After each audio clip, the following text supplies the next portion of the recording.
নমস্কার, রোজকের গিন্নির সাথে আরেকটি নতুন ব্লগে আপনাদের সকলকে জানাই স্বাগতম। আশা করছি সবাই খুব ভালো আছেন। দিনটি ছিল রবিবার, সকাল এখন ওই 11:30 12টা মতন বাজে। রোববার হলেও সকাল সকাল ঘুম থেকেই ওঠা হয়, কিন্তু সকালে ঘুম থেকে উঠলেও ওই আমাদের রোববার দিন ব্রেকফাস্ট করতে করতে সেই বেলা গড়িয়ে যায়। এখন আর যদিও সকাল নেই, কিন্তু কিছু করার নেই। সকালের ব্রেকফাস্ট আমাদের এই সকাল গড়িয়ে প্রায় দুপুর হতে যায়, তখনই হয়। আসলে রোববার সকাল থেকে অনেকটাই প্রেশার থাকে। প্রথমে তো বাজার করার একটা ঝক্কি থাকেই, তারপরে আমার গানের থাকে, ছেলের গানের ক্লাস থাকে, সব মিলিয়ে অনেকটা দৌড়াদৌড়ি ঝাপাঝাপির মধ্যেই সকালটা যায়। সকালবেলায় গানের ক্লাস থেকে এসে মা সব কিছু রেডি করে রেখেছিল, ঘুগনি করে রেখেছিল, ময়দা মেখে রেখেছিল। আমি এখন শুধু ওই গরম গরম লুচিটা ভেজে এখন এটাই সার্ভ করব। এটা রাজীবের প্লেট, রাজীবকে এখন লুচি, ঘুগনি আর তার সাথে একটা মিষ্টি দিয়েছি।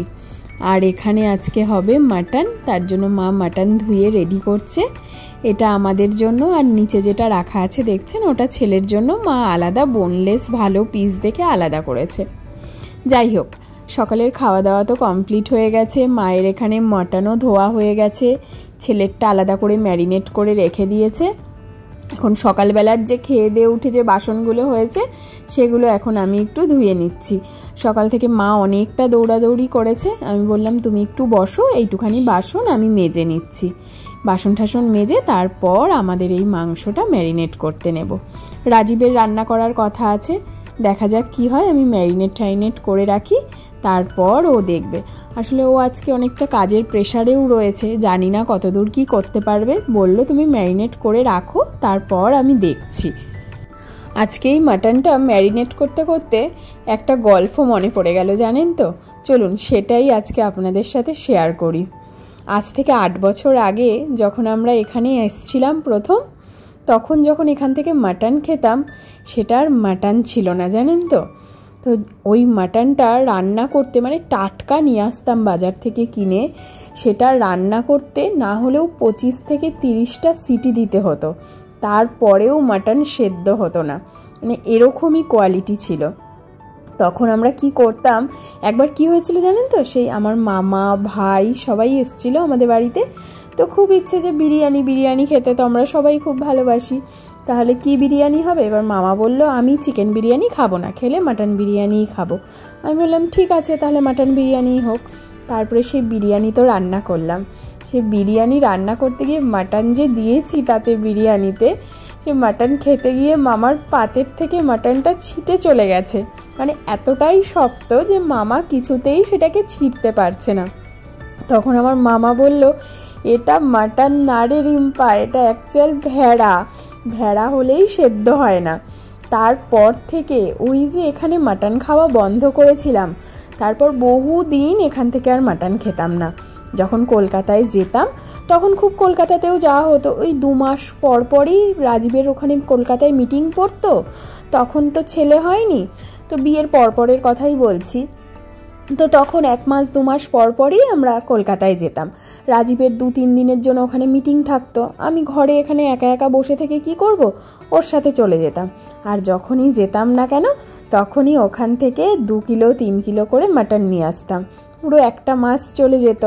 যেরকম করে আনতাম ওরকম এনে এক একটা করে বাটিতে আলাদা আলাদা করে ভাগ করে করে রেখে দিতাম ফ্রিজে, যে একটা করে বাটি বের করব, তারপরে ওটা সেদিন রান্না করব।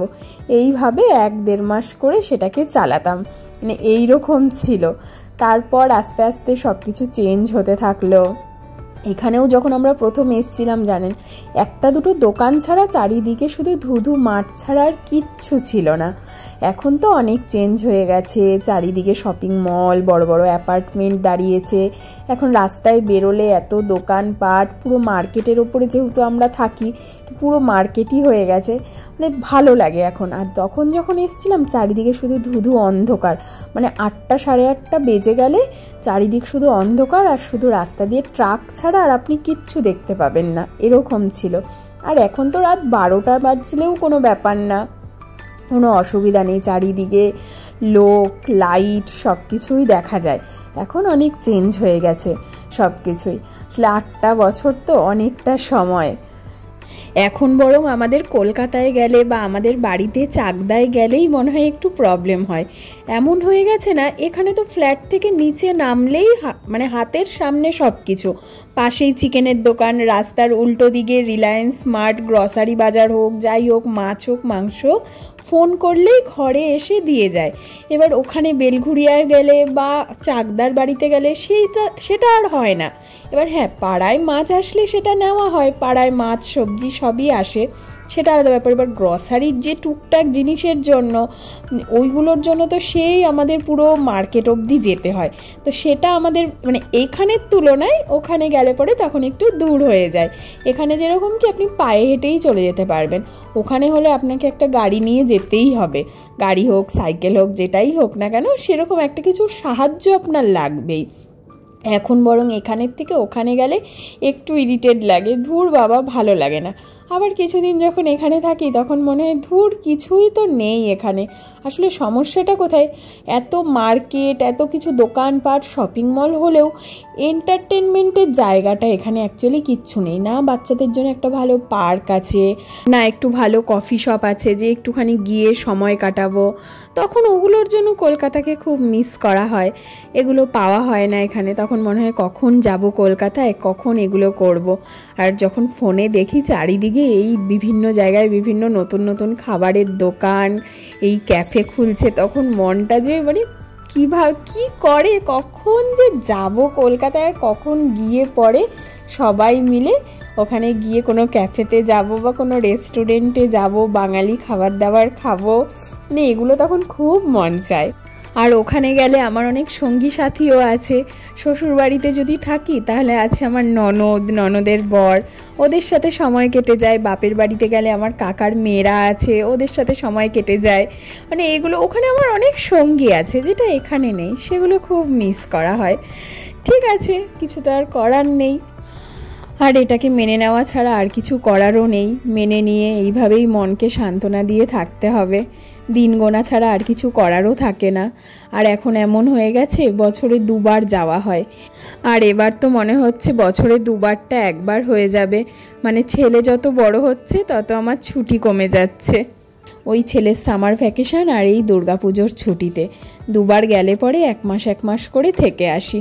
আর যখন আসি তখন আবার পরের বার যাওয়ার জন্য দিন গুনতে শুরু করি, কবে যাব, কবে টিকিট কাটবো, কবে ব্যাগ গুছাবো। তখন এই এক্সাইটমেন্টগুলোও আবার আলাদা রকমের হয়। চলুন, আপনাদের সাথে গল্প করতে করতে আজকে অনেক সময় পার করে দিলাম, বেশ ভালোও লাগলো গল্প করে। যাই হোক, সব কাজকর্ম সব কমপ্লিট, রান্নাবান্নাও কমপ্লিট। আজকে রাজীব বলেছিল রান্না করবে, কিন্তু ওই যে ওর এত মিটিংয়ের প্রেশারে ও আর রান্নাটা করে উঠতে পারেনি, তাই আমিই রান্না করেছি।